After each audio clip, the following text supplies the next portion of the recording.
통상 어느 대기업들이나 이 어려울 때 구원투수 역할을 맡는 계열사들이 하나쯤 있기 마련인데요. 이 롯데그룹에선 석유화학 계열사 롯데케미칼이 요즘 이런 역할을 맡고 있습니다. 문제는 롯데케미칼도 곳간 사정이 그리 넉넉지 않다는 점인데요. 경기 침체로 인한 이 수요 부진의 직격탄을 맞아 역대급 영업 손실을 기록했고요. 이런 상황에서 계열사인 롯데건설 자금 지원에 나섰습니다. 말 그대로 이 내 코가 석자인 판국인데요. 문제는 당장 5개월 안으로 이 신성장 동력을 위해 인수하기로 했었던 이 2차전지 소재 기업 일진머티리얼즈 인수대금 2조 7천억 원도 마련해야 하는 상황입니다. 롯데케미칼이 처한 현재 상황, 산업부 신성우 기자와 하나씩 알아보겠습니다. 먼저 신 기자, 우선 롯데케미칼의 실적, 3분기 실적부터 좀 알아보죠. 어떻게 나왔습니까? 네, 롯데케미칼은 올해 3분기 약 4,200억 원의 영업 손실을 기록했습니다.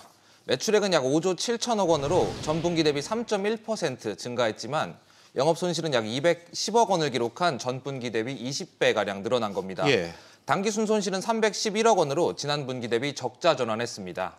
글로벌 수요 감소가 수익성 감소에 영향을 미친 것으로 풀이됩니다. 우리나라 석유화학 제품의 절반 이상이 중국으로 수출이 되고 있기 때문에 그쪽이 풀리지 않으면 조금 이게 단기적으로 해결되긴 좀 어려운 문제라고 보긴 하는데요. 네, 업황 개선을 장담할 수 없는 상황에서 롯데케미칼의 어려움은 당분간 지속될 것으로 보입니다. 네, 이렇게 롯데케미칼 자체 상황이 좋지 못한데 이 계열사인 또 다른 계열사인 롯데건설에 또 자금 지원에 나섰어요. 네, 최근 한 달 사이 롯데케미칼이 롯데건설에 빌려준 자금이 약 5,900억 원입니다. 여기에 롯데케미칼의 연결자회사인 롯데정밀화학도 3천억 원의 운영자금을 빌려주면서 연결 기준으로 봤을 때 9천억 원에 가까운 돈을 건설에 빌려준 셈입니다. 건설이 이번 달과 다음 달 약 1조 7천억 원 정도를 상환해야 하기 때문에 롯데건설의 최대 주주로서 손을 내밀 수밖에 없는 건데요. 3개월 단기 대여지만 시장에서는 당장 현금 흐름 관리상으로 부담이 될 수 있고 또 건설사들의 유동성 문제가 커지고 있는 만큼 자금 회수가 제때 이뤄지지 않을 불확실성도 있다고 우려합니다.